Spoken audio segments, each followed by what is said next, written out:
Yo, what's going on, boys? How you guys doing today? Welcome back to another Steam 2 video. In today's video, we're going to be taking a look at a hunter build that's going to make this week's GM a piece of cake. It's going to be super easy, so you'll be able to get either just your GM completion, or if you're farming the weapon this week, you're going to be able to farm this thing really quickly. With this build, you're going to be able to spam supers and make lots of orbs. You're going to be able to deal with every champion, so even if you're LFG, this build is going to be amazing for LFG runs. And lastly, you'll be able to do some crazy ad clear with this build, since this build is all about ad control. So the main things that we're going to need for this build and our must-haves are going to be the Outbreak Perfected, the exotic pulse rifle, and also an exotic cloak with shards of Galanor. Or, if you don't have an exotic cloak with that, you could also just go with the Orpheus rings. Both of those essentially are going to work just by giving us our super back faster. But let's get into it, let's not waste any more time, and let's start off with the weapons. So for the weapons, we're looking for something that's going to let us deal with barriers and unstoppables. And I would say that things that you see the most in this strike though are definitely going to be barriers. So because of that, we have our main weapon, the Outbreak Perfected. This is going to be the main way that we deal with barriers. And it's also used an amazing weapon this season. It's going to build up our Transcendence very quickly. It's going to build up our super meter really quickly. This is how fast you can actually build a super with the Outbreak. It is ridiculous once it gets going. It does some ridiculous damage against barriers. You're basically going to be able to solo barriers by yourself without needing any help from anybody else. So in case you need to solo a barrier, the Outbreak will be able to do that just fine. With the Outbreak around, barrier champions won't be an issue at all. Now for our energy weapon, we're going to have the Indebted Kindness. The Indebted Kindness is just crazy this season. And it's also unstoppable, so every time it is unstoppable, we're basically going to be bringing out one of the rocket sidearms, either Indebted Kindness, or the Coal, or the brand new one that's coming next week. But we'll talk about that one next week when it actually comes out. But yeah, the Indebted Kindness is just going to be amazing. It's going to hit like a truck, it's got a ton of ammo, and it also stops unstoppables. So it does pretty much everything we want. It's like the perfect weapon for this slot. In the case that you don't have the Indebted Kindness, you could also go with any sidearm here, just with unstop, and you stick to using the Outbreak as your main weapon, which was what I was doing most of the time anyways. I just had the Indebted Kindness as a backup whenever I ran out of heavy. Now for the heavy weapon, it is Void Surge and Solar Surge, so I'm once again here to tell you about the amazingness that is the Fate Keeper. This thing is such a good weapon for GMs. It is quickly becoming one of my favorite rockets to run in GMs. The Fate Keeper is really good. And the other thing about it is that it's very accessible. You know, it's a seasonal weapon, so a lot of you guys probably have one of these in your vault, or maybe you already use it a lot. This thing is going to be great for the GMs. It doesn't really have to be this one. If you like the Apex Predator a lot more, then you could run that, because it is Solar Surge as well. As long as it's a Solar or a Void Rocket, it should be pretty okay. Now for the super, we're going to be running the Shadow Shot. This is going to be amazing, this GM. There's a lot of places, especially at the boss fight, when a lot of ads are coming just from one direction, and a good place Shadow Shot pretty much just stops all of them in their tracks. And thanks to our exotic armor, every time we shoot that Shadow Shot into a group of bats, we're going to get about half our super back. Maybe a little bit less than half, but most of the time I was getting half of it back. And paired up with the Outbreak, which gives us a lot of super energy, we're going to be spamming a lot of tethers. Now for our melee and our grenade, we have the Stasis ones, Dust Field, and Withering Blade.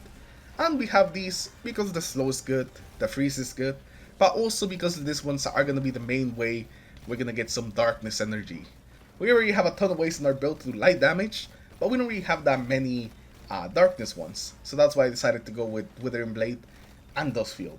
If you throw a Dust Field onto a champion or a group of ads, it's going to give you a ton of energy for that Transcendence. Now for our aspects, the first one is going to be the Threaded Spectre, and I love the Threaded Spectre for GMs. You can activate the decoy right in front of a champion, and they'll start focusing it, and you can just shoot them without having to worry about them shooting you.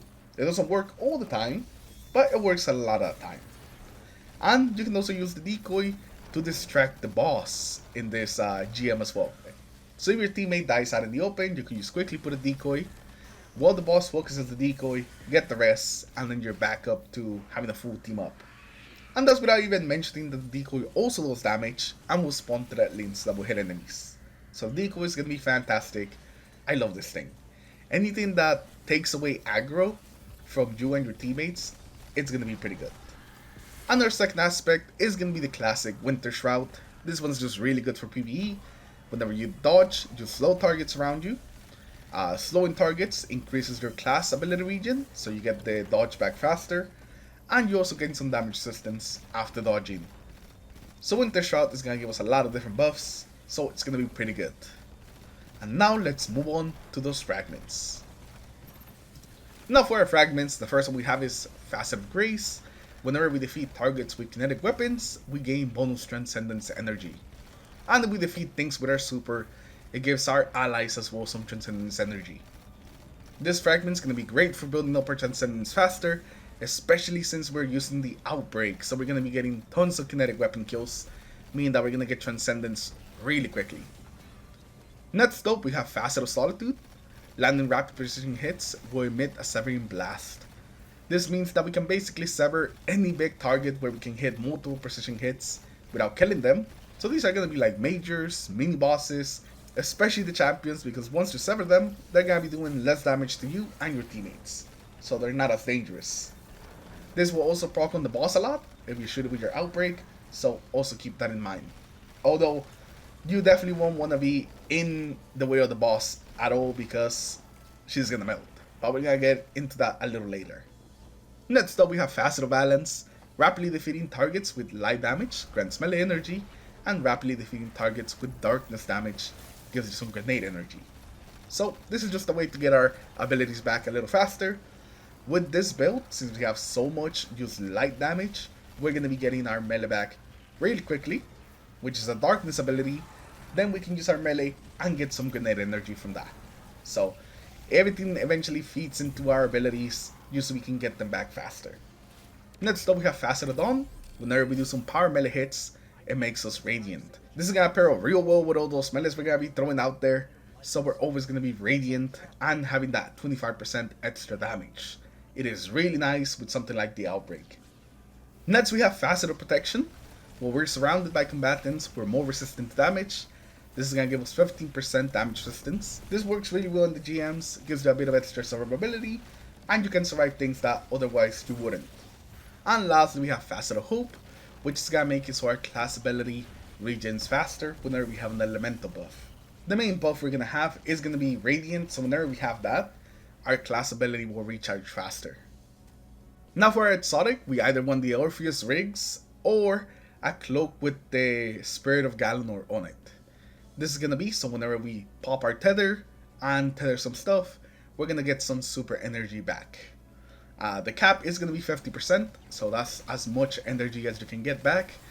I would say if you want to consistently get 50%, you should go for the Orpheus Rigs. The Orpheus are also going to give you your grenade and your melee energy back whenever you tether. But if you want that second exotic perk, go with the cloak. It's going to be pretty close to the same thing depending on the amount of bats you tether. You should be getting about 50%, just like Orpheus, or just under it, like a little less if you miss like an ad or two. But it's so close that I definitely feel comfortable recommending the cloak because you get that whole other exotic perk on top of it. Now let's take a look at the mods we're running on this build. First of all, for the helmet, we have Heavy Ammo Finder, Power Preservation, and lastly Radiant Light. These two are going to help our teammates whenever we pop our supers by giving more orbs and also some armor charge. For our gauntlets, we're going to have Phone to Focus, Momentum Transfer, and Fastball, just so we can get our grenade back faster.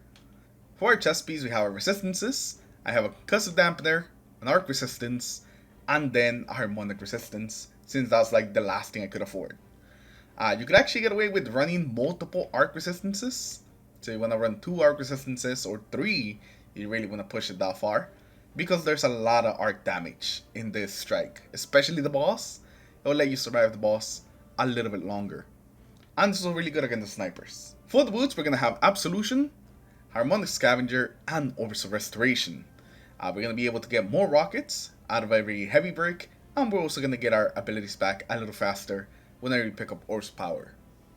And lastly, for the class item, we have Bomber, Powerful Attraction, and Reaper, so we can make orbs, pick up those orbs, and get our grenade back a little faster.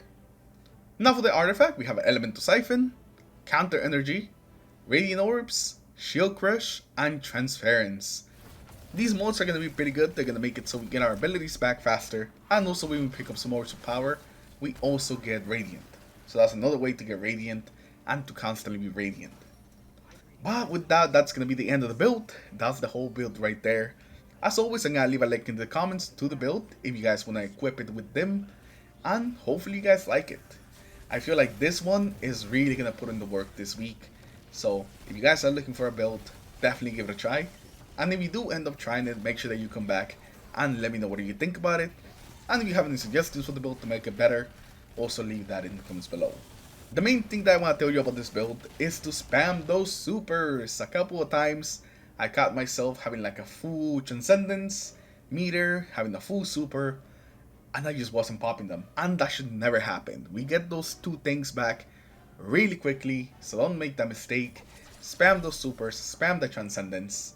So definitely use them as much as you can. Even if you miss the tether, like completely missed it, get no energy back, thanks to the outbreak, we're gonna be getting that super back pretty fast.